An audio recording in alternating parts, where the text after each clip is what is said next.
Class 7 का lesson number 9, जिसका नाम है मध्यकालीन भारत का परिचय। तो आइएगा प्यारे बच्चों, शुरू करते हैं। आप जानते हैं कि इतिहास भूतकाल का अध्ययन है। इतिहास किसे कहते हैं? भूतकाल का अध्ययन। इतिहासकारों ने भूतकाल को 3 भागों में बांटा है: प्राचीन काल, मध्यकाल और आधुनिक काल। सबसे पहले पढ़ते हैं प्यारे बच्चों, आज हमारे लेसन का नाम ही मध्यकालीन भारत का इतिहास है, तो पढ़ते हैं मध्यकालीन भारत इतिहास का काल। प्राचीन काल और आधुनिक काल के बीच के काल को मध्यकाल कहते हैं। प्राचीन और आधुनिक काल के बीच को साधारणतः भारत में मध्यकाल 8वीं शताब्दी से प्रारंभ हुआ और 18वीं शताब्दी तक चला। 8वीं शताब्दी को प्राचीन काल का अंत और मध्यकाल का आरंभ माना जाता है। मध्यकाल में राजनीतिक, धार्मिक और सामाजिक बदलाव। हर्ष की मृत्यु के बाद देश विभिन्न स्वतंत्र राज्यों में बंट गया। इन राज्यों पर अधिकतर राजपूतों ने शासन किया। मध्यकाल के दौरान भारत बाह्य विश्व के संपर्क में आया। ये संपर्क अधिकतर अरब, तुर्की, मंगोल, चीनी तथा यूरोप वासियों से था। आगे देखते हैं प्यारे बच्चों, अरब की विजय। 7वीं शताब्दी के दौरान एक धर्म इस्लाम ने जन्म लिया। इस धर्म ने अरब को एक महान राजनीतिक शक्ति की तरह एक रूप किया। अरब ने बहुत से देशों पर विजय हासिल की, जैसे जॉर्डन, सीरिया, इराक, तुर्की, फारस और मिस्र देशों पर। उन्होंने जल्द ही भारत में सिंध पर कब्जा कर लिया, एक मजबूत साम्राज्य स्थापित किया। पैगंबर की मृत्यु के बाद अरब पर खलीफाओं ने शासन किया। अरबों ने 11वीं शताब्दी तक लगातार शासन किया। जब उनकी शक्ति का पतन होना शुरू हुआ, अंत में उन्होंने तुर्की में अपना शासन स्थापित कर लिया। इसके बाद देखते हैं प्यारे बच्चों, सबसे पहले 4 खलीफा थे: अबू बकर, उमर, उस्मान और अली। ये कौन थे? 4 खलीफा। उन्होंने 632 से 661 ईस्वी तक शासन किया। वे पैगंबर मोहम्मद के साथी थे। खलीफा के बाद वे उमैयाद वंश ने कब्जा कर लिया। उमैयाद ने दाशमिक शहर को अपनी राजधानी बनाया। उमैयाद को अब्बासियों ने हटा दिया, जिन्होंने अपनी राजधानी दमिश्क में स्थान पर बगदाद बनाई। उन्होंने 750 से 1250 ईस्वी तक शासन किया। कब से कब तक? 750 से 1250 ईस्वी तक। इसके बाद हारून उल रशीद, जिनका दरबार पूरे संसार में प्रसिद्ध था, जो कि बगदाद के खलीफा थे। अरब केवल दूसरी जगहों को जीतने के लिए ही नहीं, बल्कि इस्लाम के प्रचार तथा अपना व्यापार और वाणिज्य फैलाने के लिए भी एक बड़े हिस्से पर अपना राजनीतिक प्रभाव स्थापित करना चाहते थे। तुर्क 1050 ईस्वी में तुगरील बेग के आधिपत्य में तुर्कों ने बगदाद पर कब्जा किया। तुर्की खलीफाओं के इस्लाम के धार्मिक प्रधान की तरह आदर देते थे। खलीफाओं ने तुगरील बेग को सुल्तान की नई उपाधि दी।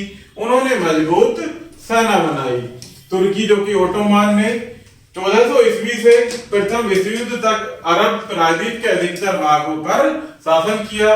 उन्होंने ओटोमान साम्राज्य स्थापित किया। 1453 ईस्वी में उन्होंने कॉन्स्टेंटिनोपल को जीता, जो रोम का सबसे बड़ा शहर है। कॉन्स्टेंटिनोपल क्या है बच्चों? रोम का सबसे बड़ा शहर। उन्होंने प्राचीन समय में इसका दूसरा नाम इस्तांबुल दिया। इन्होंने इसका दूसरा नाम क्या दिया? इस्तांबुल।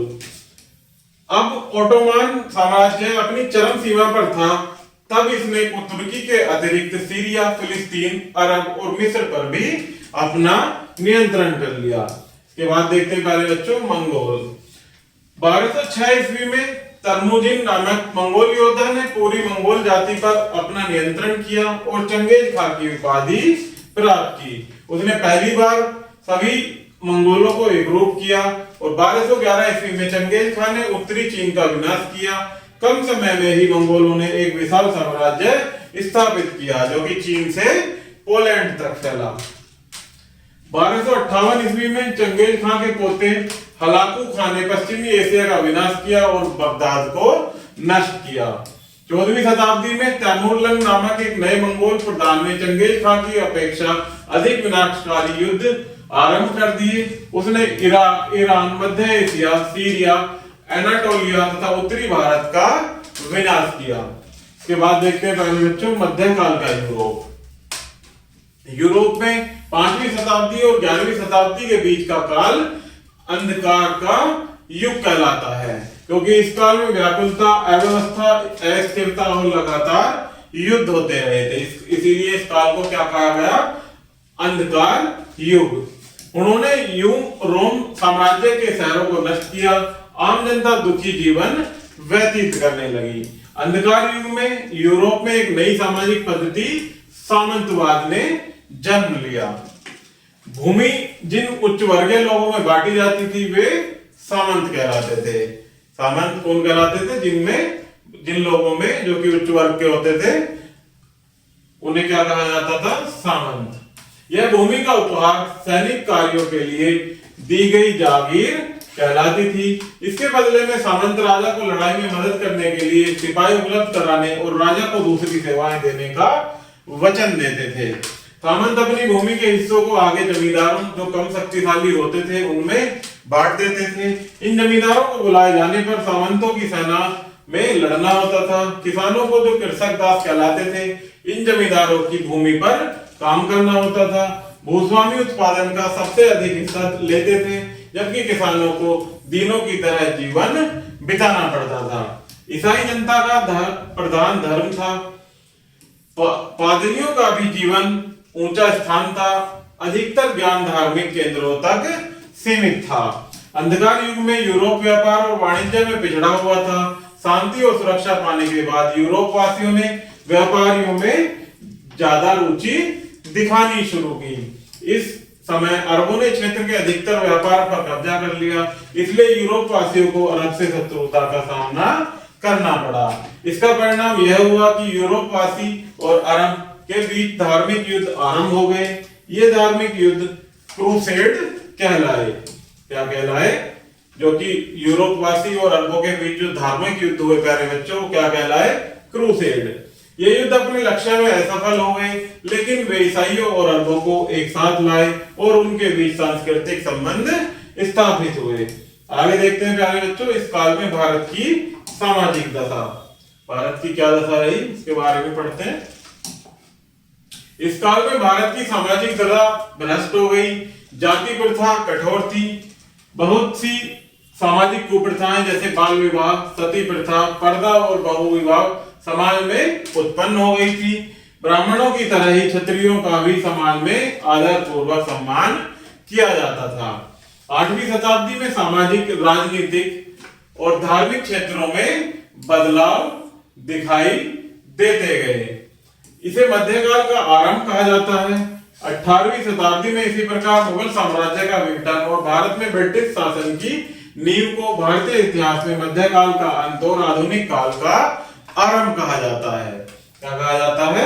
कि जब मुगल साम्राज्य का विघटन और भारत में ब्रिटिश शासन की नींव को क्या कहा जाता है? मध्यकाल का अंत और भारत में आधुनिक काल का आरंभ। आगे देखते हैं मध्यकाल के स्रोत। इतिहासकारों ने अपनी खोजों को प्रकृति और अपने अध्ययन के काल पर आधारित होकर भूतकाल के बारे में जानने के लिए विभिन्न प्रकार के स्रोतों का प्रयोग किया है। आप पिछली कक्षा में प्राचीन इतिहास के बारे में जानने के लिए विभिन्न स्रोतों के बारे में पढ़ चुके हैं। आपने ध्यान दिया होगा कि इस काल के अध्ययन के लिए इतिहासकारों द्वारा दिए गए स्रोतों में कुछ निरंतरता है। जानकारी के लिए सिक्कों, लेखों, कुछ गृह निर्माण की विधा और साहित्यिक रिकॉर्ड पर भरोसा करते हैं, लेकिन इनमें भी निरंतरता नहीं है।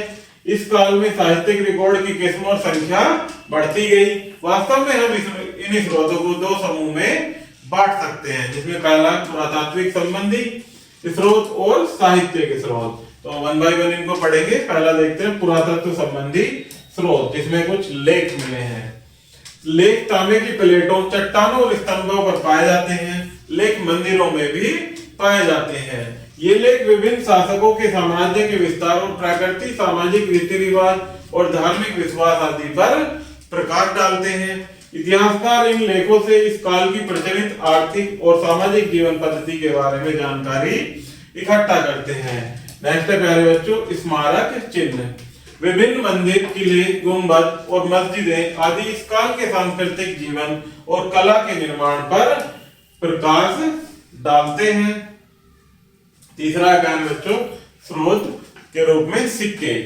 सिक्के हमें विशेष ऐतिहासिक घटनाओं के साथ साथ महत्वपूर्ण तिथियों और शासकों के नाम से संबंधित विभिन्न जानकारियों के साथ साथ विभिन्न धातुओं की भी जानकारी देते हैं। नेक्स्ट है प्यारे बच्चों साहित्यिक स्रोत। इस काल में साहित्यिक रिकॉर्डों की संख्या और विभिन्नता में वृद्धि होती रही। इस काल में कागज अधिक सस्ता हो गया और पर्याप्त रूप में मिलने लगा। लोग पवित्र साहित्य, शासकों के वर्णन, संतों के उपदेश और शिक्षाएं, प्रार्थना पत्र और न्यायिक रिकॉर्ड और करों व आय व्यय के लेख लिखने लगे। हस्तलेखों की धनी जनता शासक, मठों और मंदिरों द्वारा इकट्ठा किया जाता था। इन्हें पुस्तकालय और संग्रहालय में रखा जाता था। ये लेख और प्रमाण इतिहासकारों को बहुत सारी विस्तृत जानकारी देते हैं। उन दिनों छपाई की मशीनें नहीं होती थी, इसलिए लेखक इन लेखों की हाथ से नकल करते थे।